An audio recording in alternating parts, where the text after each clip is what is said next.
2017ko festa hauek, iazkoak bezala, oso helburu argi batekin hasi ziren, hain justu ere herriko jendeari parte hartzea ahalbideratu nahi genien, parte hartzea antolaketan, festen antolaketan.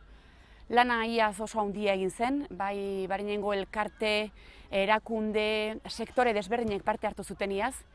Eta ikusirik iazko pesten antolaketaren balorazioa oso positiboa izan zela, hori ikusirik aurten ere bai, eta helburu hori nagusi hori aintzat hartuta, ikusi genuen beharrezkoa berriz ere elkarte eta erakunde hauekin guztiekin elkartzea eta pesten antolaketari ekitea. Hori izan zen urtarrilean, honezkero ja martxan hasi ginen, udaletxean ere bai, batzordean, kultura batzordean, hainbat irizpide markatu genituen, eta hori ere bai jai batzordearekin konpartitu egin zen, eta besterik gabe, adostasuna handi bat topatu ondoren, ibiltzeari ekin genion, ezta?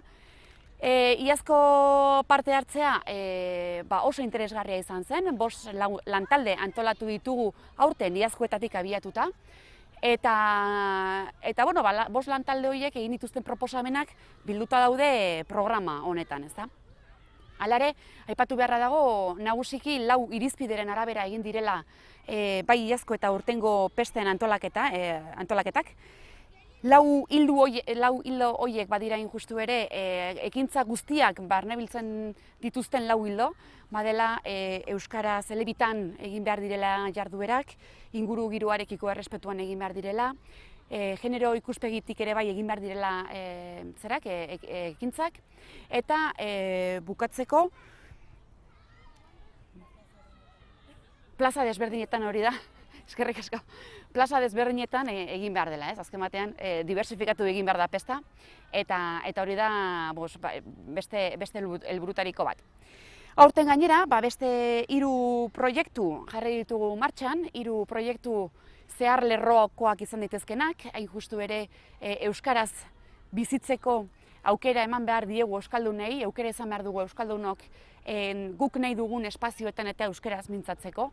Eta hori pixka bat laguntzeko kanpaina txiki bat abiatu dugu udaletxetik. Nirekin euskaraz, nahi baduzu, holako eslogan bat egin dugu, kamiseta batzuk egin dira, kartelak ere bai, eta injustu ere nahi duguna da helarazi herritargoari, ahalbideratu herritargoa pertsona horiekin, kamiseta horiekin ematen dituzten pertsona horiekin, izango direla antolakuntzan arituko diren horiek, eta naturaltasunez euskeraz aritzera, horien arte konplejo asko izan ditugu euskaldunok, bai administrazioan, bai festa giroan euskaraz eta egiteko, eta ideia da naturaltasunez bizi behar dugula hizkuntzaren enpoderamentu hori.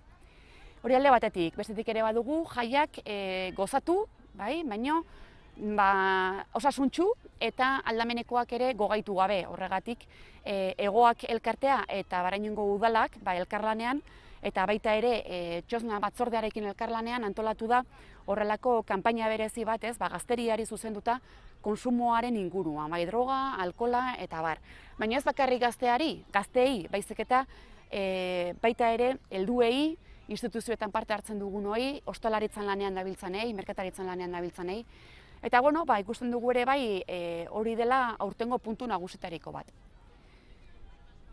Eta bukatzeko, genero ikuspegitik ere iaz hasitako lanari bide eman zaio, ezta? Iaz hasi zen oso lan potentea ostalariekin eta leku publikoan lan egiten duten, festetan lan egiten duten sektore horiekin guztiekin, hain justu ere pauta batzuk ematen, irakasten edo formakuntza lan horretan, identifikatzeko zer izan daiteken eraso sexista bat eta zerrez, eta identifikatzeko ere laguntza hori behar duten emakumeak, eta norbait balema datorkigu laguntza eske emakumeren batek laguntza behar balema du, jakiteko ze erramientak ematen aldiegun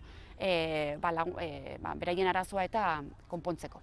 A ver, en principio, hablando desde el tema de los gastes o de la juventud, pues la participación diría que es bastante pobre. A diferencia de que sí que es verdad que en otros colectivos participa más gente, la juventud de Barañain es una juventud que no brinda por moverse para hacer cosas.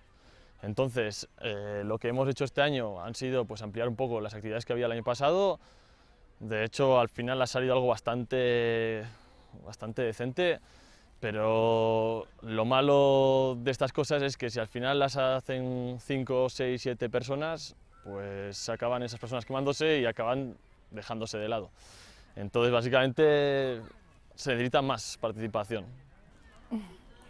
Gu hori aurreko urteetan geunden jaiak antolatzen eta egia da azten ginela askoz beranduago eta aurten hasi garela urtarrian ja jaiak antolatzen eta urtarrietik ekainera bitarte urterdian jende pila bat ari da jaien prestaketan, bileretan, ideiak botatzen, horren kudeaketan eta orain ja hasi gara jaietan egingo diren egitarau horren prestaketan. Eta bolondrez lanean jende pila bat ari da, gu jai batzordean batzu gaude, lantaldeetan beste hainbeste, eta gero esparru ezberdinetan, ezberdinak zenbaki bat esaten ere ez dakit ze 10 lagun gara, baina hori espero dut ere urtetik urtera geroz eta gehiago izatea.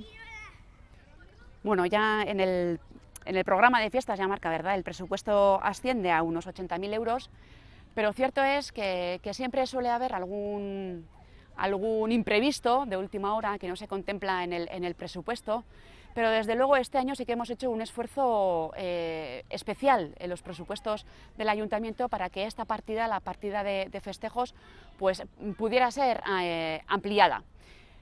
Creemos en el equipo de gobierno y bueno, pues que creemos que la cultura es algo que tenemos que potenciar desde las instituciones. La cultura es una de las áreas que más ha sido recortada en los últimos años y creemos que es el momento de invertir, creemos que es el momento de, como decía antes también, de empoderar a la ciudadanía para que sea partícipe de la propia cultura, en este caso de Barañáin, que tenemos mucha, ¿no? Entonces, creemos que desde el Ayuntamiento tenemos que hacer ese esfuerzo y bueno, pues pueden ser muchos ejemplos, pero en las fiestas pues sí que hemos optado por ese incremento de la partida y bueno, pues creemos que tiene reflejo, ¿no? Que tiene reflejo en el programa, porque creemos que es un programa diverso, creemos que es un programa vivo, que es además para todas las edades, para todos los gustos y bueno, esperamos que también para el próximo año esa partida pueda verse incrementada. Pues llevamos 2 años haciendo las fiestas en común con el Ayuntamiento y desde la Comisión de Fiestas lo valoramos muy positivamente porque llevábamos años organizando las fiestas, pero hemos recibido ese respaldo municipal que necesitábamos y que las fiestas populares se merecen. Entonces, como Jai Batzorde, para nosotros ha sido un placer hacer las fiestas con el Ayuntamiento y poder ofrecerle a la ciudadanía de Barañáin las fiestas que de verdad se merece. Entonces el año pasado comenzamos organizando una asamblea popular en la que la gente hiciera sus propuestas de qué quería y cómo quería las fiestas y de ahí se hicieron diferentes grupos de trabajo en los que salieron diferentes ideas y de ahí pues surgió el programa popular, el primero del año pasado que hicimos y salieron cosas muy interesantes en los que gente de diferente sector pues hace sus diferentes aportaciones que creemos que llegando como Jai Batzorde y como Ayuntamiento la gente tiene una aceptación también mayor. Y recogiendo todo lo sembrado el año pasado, han seguido las fiestas populares de este año, que todavía pues ha habido grupos de trabajo y más gente involucrada y todavía pues vamos avanzando un poquito más en ese programa popular y en todas esas actividades diferentes que se hacen, pues eso para los chiquis, para los jóvenes, para los mayores, para las mujeres, hostelería, etcétera. Entonces para nosotros lo valoramos muy positivamente. A ver, pues gazte programa, pasen urtean ireki zen lehenengo aldiz, hori pues adibidez herritarrek pues parte hartu dezaketela, ez? Barañaingo festetan eta hori nik uste dut nahiko aurrerapausua izan dela, azken finean herri baten festak herriak berak antolatu beharko duelako. Aurreko urtean egia esan hori egun ginen lehen esan duazela pertsona gutxi baina bueno, aurrera atera genuen eta jendea oso pozik geratu zen. Egin genituen hainbat ekintza eta gure proposamen arte zen, pues hori, hobetzea, esperientzia hobetzea. Hasiera batean gazte gutxi geundelako elkartu ginen gazte asanbladerekin eta horiei esker, ez, pues azken finean aurrera eraman dugu proiektu hau. Egia da, azken finean ideiak atera direla, pues gratzetik eta bueno, venga, daukagu pues hainbat egun eta saiatuko gara pues, gauza bereziak egiten edo egunero egiten zitugun gauzak egiten. Orduan, nik uste dut gainera askoz erakargarriago dela, adibidez, eguneko ekintzak egitea. Hemen Barañainen fama ospe handia dauka. Jihad mañanera, deiturikoa, baina zer gertatzen da, azken finean da, eguneko juerga bat, baina hori goizekoa. Hau da after bat bezalakoa. Eta orduan ongi dago, baina gustatuko litzaiguke potentziatzea arratsaldeko ekintzak, herriak, edo herritarrek, ez, denbora elkarrekin pasa dezatela, ez dakit, haien artean erlazio bakarrik ez mozkorre egonda, baizik eta ere, pues, beste ekintza batzuen bidez, bere erlazioak, ez dakit, aurrera ateratzea, garatzea. Azken finean, Barainen 22.000 pertsona gara, eta nik uste dut gaitasun hori dagoela guztien artean elkar bizitza bat egiteko eta elkar ezagutzeko, ongi pasatzeko. Niri pertsonalki jaietako larun bata da gehien gustatzen zaidana. Kalderetetatik hasi, hemen egiten delako kriston giroa lakuan sortzen dena, eta gero kuadrillan lagun artean eta herriko beste pertsonekin batera sortzen delako oso giro polita, eta gero txosnetan gauean larun bat asko gustatzen zaidalako. Bueno, pues este año por primera vez voy a disfrutar las fiestas con mi hija y creo que van a ser unas fiestas muy bonitas y voy a disfrutar mucho con el pequeño homenaje que se hace a los recién nacidos de este año. Cogemos no el año natural, sino cogemos de fiesta a fiesta. Y bueno, nos han invitado a ese pequeño acto que tendrá lugar el jueves, que el jueves es el día de las chiquis y de los chiquis, y además lanzarán su chupinazo a las 10:30 y bueno, el pequeño homenaje se hará a las 10. Y yo creo que con ese acto voy a disfrutar mucho. Me va a tocar estar un poco en los dos lados, en el lado institucional y en el lado de madre, de familiar en este caso, pero bueno, yo creo que va a ser algo bonito y tengo ganas de disfrutarlo.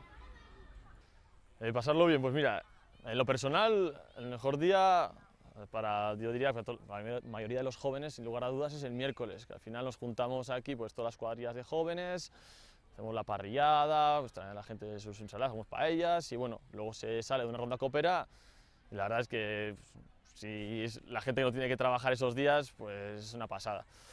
Pero ya respecto al trabajo que hemos hecho, pues tengo especial ilusión básicamente por el jueves, ya que hemos organizado pues una especie de gincana gigante que es la Cronofardo, y también porque hemos organizado el mismo sábado la fiesta de la cerveza. Es un poco para el que le guste la cerveza, pues tienes 3 cervezas bastante buenas por un precio muy aceptable y bueno, para juntarnos un poco ahí, ¿no? Pues tanto jóvenes como mayores, gente de todo tipo. Y finalmente también es verdad que hemos organizado el domingo, queremos potenciar también que no sea un día perdido, sino que sea un día que también que la gente salga. Hemos organizado, por ejemplo, una charanga, hemos puesto una comida extra que otros años no hubo. Y bueno, pues en plan disfrutaremos todos los días, pero eso, en lo personal el miércoles, me quedo con el miércoles.